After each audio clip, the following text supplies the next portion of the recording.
Hello শিক্ষার্থী বন্ধুরা, আসসালামু আলাইকুম। আশা করি সকলে ভালো আছো। তো আজকের এই ভিডিওতে আমরা কন্ডিশনাল কন্ট্রোল স্টেটমেন্ট নিয়ে আলোচনা করব। তোমরা আগের ভিডিওতে দেখছো কন্ডিশনাল কন্ট্রোল স্টেটমেন্টের তিনটা স্টেটমেন্ট ছিল, একটা হচ্ছে ইফ, একটা হচ্ছে ইলস ইফ এবং একটা হচ্ছে ইলস।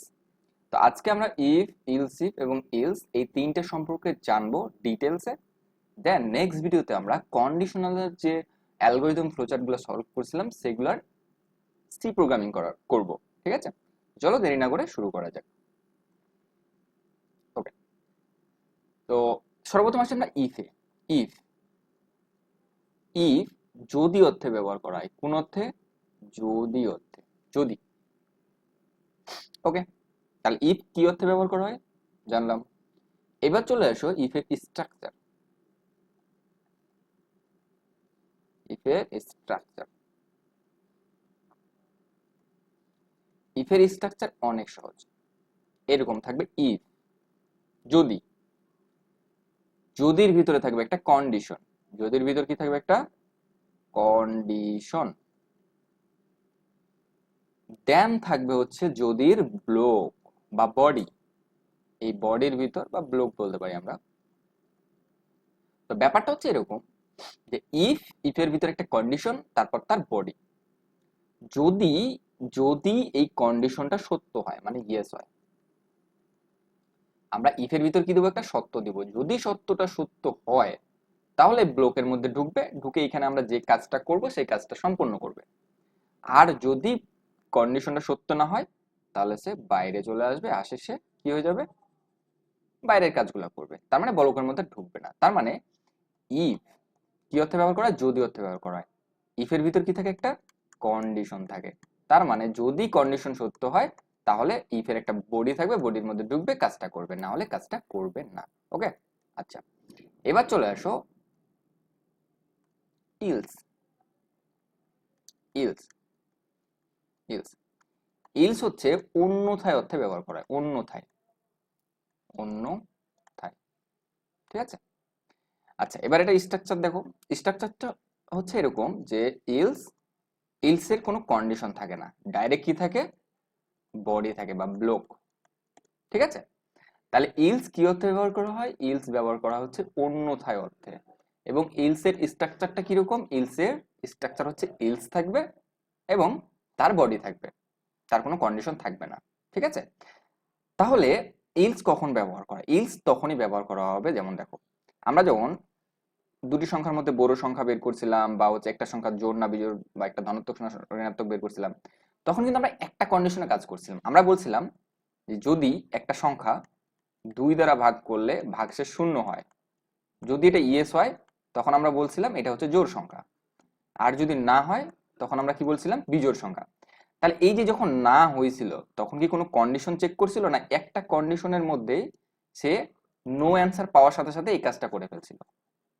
তো ব্যাপারটা হচ্ছে এরকম যে কন্ডিশন চেক করতে করতে যখন আমার কোনো কন্ডিশন চেক করার দরকার হবে না তখন ইলস কাজ করবে। তখন কে কাজ করবে? ইলস কাজ করবে, মানে অন্যথায়।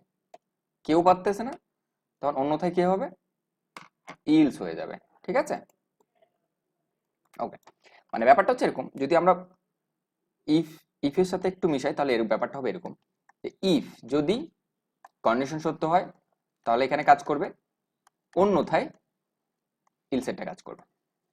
মানে ব্যাপারটা হচ্ছে ইলস কখনো একা বসতে পারবে না, ইলস অবশ্যই ইফ এবং ইলস ইফ এগুলোর উপর ডিপেন্ড করে বসবে সব শেষে, এবং এটা সব সময় শেষে থাকবে। ঠিক আছে, কেন শেষে থাকবে? কারণ ওপরের কন্ডিশনগুলো যদি একটা সত্য না হয় তাহলে অবশ্যই সে ইলস কাজ করবে। ঠিক আছে, অন্যথায় এ হবে। যেমন আমরা যদি এটা এইভাবে একটু চিন্তা করি, ইফ যদি এই কন্ডিশনে সত্য হয় তাহলে হবে, অন্যথায় এই যে ইলস, অন্যথায় এই কন্ডিশনটা সত্য হবে, এই কন্ডিশন না এই ব্লকটা কাজ করবে। ঠিক আছে, তাহলে ইলস কি অর্থে ব্যবহার করা হয়? ইলস হচ্ছে অন্যথায় অর্থে ব্যবহার করা হয়। এবং ইলস এর কি জানলাম আমরা? স্ট্রাকচারও জানলাম যে ইলস এর ভিতর কোনো কন্ডিশন থাকে না। ওকে, আচ্ছা, এবার চলে আসো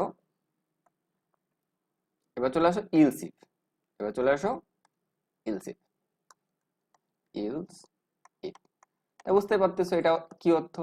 অন্যথায় যদি। অন্যথায় যদি, এটার স্ট্রাকচার হুবহু ইফ এর স্ট্রাকচার সেম। এলস ইফ, অন্যথায় যদি, যখনই যদি কথাটা থাকবে তার মানে কন্ডিশন থাকবে, তার মানে এখানে একটা কি থাকবে, কন্ডিশন থাকবে, কন্ডিশন থাকবে এবং এখানে ব্লক থাকবে। ঠিক আছে, বডি থাকবে। তাহলে ইলসিফ, ইলসিফ কখন ব্যবহার করা, মনে রাখবে ইলসিফ ব্যবহার করা হবে একের অধিক যদি কন্ডিশন থাকে, একের অধিক যদি কন্ডিশন থাকে, অধিক কন্ডিশন যদি থাকে, একের অধিক কন্ডিশন যখন থাকবে তখন ইউজ হবে হচ্ছে ইলস ইফ। ক্লিয়ার? তাহলে ইলস ইফ কখন ব্যবহার করা হবে, ইলস ইফ ব্যবহার করা হবে যখন একের অধিক কন্ডিশন থাকবে। ঠিক আছে, অন্যথায় যদি, অন্যথায় যদি, ব্যাপারটা হচ্ছে অন্যথায় যদি এরকম যে আমার যদি তিনটা কন্ডিশন থাকে, মনে করো এখানে একটা কন্ডিশন, দুইটা কন্ডিশন, তিনটা কন্ডিশন, মানে তিনটা কন্ডিশন চেক করার পর মানে প্রথম কন্ডিশন সত্য হলে ধরে নি যে রেড কালার হবে, দ্বিতীয় কন্ডিশন সত্য হলে ব্লু কালার হবে, তৃতীয় কন্ডিশন সত্য হলে গ্রিন কালার হবে, আর এগুলো একটাও সত্য না হলে সে হবে হচ্ছে হোয়াইট কালার। তাহলে তিনটা কন্ডিশন আমাকে চেক করতে হবে, তিনটা কন্ডিশন যদি সত্য না হয় তাহলে সে অবভিয়াসলি কোন কালার হবে, হোয়াইট কালার হবে। তাহলে প্রথম কালারটা আমরা এইভাবে কন্ডিশনটা দিতে পারি যে যদি প্রথম কন্ডিশনটা, তাহলে আমরা রেড প্রিন্ট করব। এখন দেখো আমার কিন্তু কন্ডিশন কয়টা, তিনটা। যখনই একের অধিক কন্ডিশন আসবে তখন আমি আর ইফ কে ইউজ করব না, শুধুমাত্র প্রথমটার জন্য ইফ কে ইউজ করব, বাকিগুলা প্রত্যেকটার ক্ষেত্রে আমি বলবো যদি এটা হয় তাহলে এটা, অন্যথায় যদি এটা, অন্যথায় যদি এটা, এভাবে যতই কন্ডিশন থাকতে থাকবে অন্যথায় যদি, অন্যথায় যদি, অন্যথায় যদি, মানে ইলসিফ ইলসিফ ইলসিফ ইলসিফ দিয়ে আমরা কাজগুলো করতে থাকবো। আর সব শেষে যেটা, এটাতে কিন্তু কোনো কন্ডিশন লাগবে না, তার মানে এটাতে কি ইউজ হবে, ইলস ইউজ হবে। বুঝতে পারছো ব্যাপারটা? তার মানে একের অধিক কন্ডিশন হলে মাঝকার গুলাতে সবগুলাতে ইলসিফ, দেন সেই কন্ডিশনটা, দেন তার বডি, তারপর আবার ইলসিফ, আবার ইলসিফ, এবং সব শেষে যেটা সেটাতে হবে ইলস, এবং এটাতে কোনো কন্ডিশন লাগবে না, যেমন হোয়াইটের ক্ষেত্রে। তাহলে এখানে প্রথমটার ক্ষেত্রে ইফ ইউজ হবে, বাকিগুলার ক্ষেত্রে ইলসিফ, এটার ক্ষেত্রেও ইলসিফ, আর সব শেষেরটা হোয়াইট, হোয়াইট এখানে হবে ইলস, কারণ এর কোনো কন্ডিশন লাগবে না।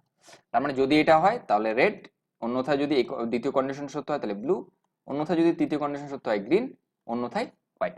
ঠিক আছে, তো এই ছিল হচ্ছে আমাদের আজকের পড়াশোনা। তো আজকে আমরা কি জানলাম, আজকে আমরা কন্ডিশনাল কন্ট্রোল স্টেটমেন্ট সম্পর্কে জানলাম। কন্ডিশনাল কন্ট্রোল স্টেটমেন্ট তিনটা ছিল, একটা হচ্ছে ইফ, একটা হচ্ছে ইলস ইফ, আর একটা ছিল ইলস। এটা যদি অর্থে ব্যবহার করা হয়, এটা অন্যথায় যদি, আর এটা হচ্ছে অন্যথায়। এটা স্ট্রাকচার, এখানে একটা কন্ডিশন ছিল, তার বডি ছিল, এটারও কন্ডিশন ছিল, বডি ছিল। ইলসের কোনো কন্ডিশন ছিল না, শুধুমাত্র বডি ছিল। ওকে, তো এই ছিল হচ্ছে আমাদের আজকের ভিডিওর পড়াশোনা। তো আশা করি বুঝতে পারছো ব্যাপারগুলা, যে কন্ডিশনাল কন্ট্রোল স্টেটমেন্ট কি। নেক্সট ভিডিওতে আমরা কন্ডিশনালের যে অ্যালগরিদম ফ্লোচার্টগুলো করছিলাম সেগুলো সি প্রোগ্রাম খুব ইজিলি করে ফেলবো। ঠিক আছে, ভালো থাকো, সুস্থ থাকো, আল্লাহ হাফিজ।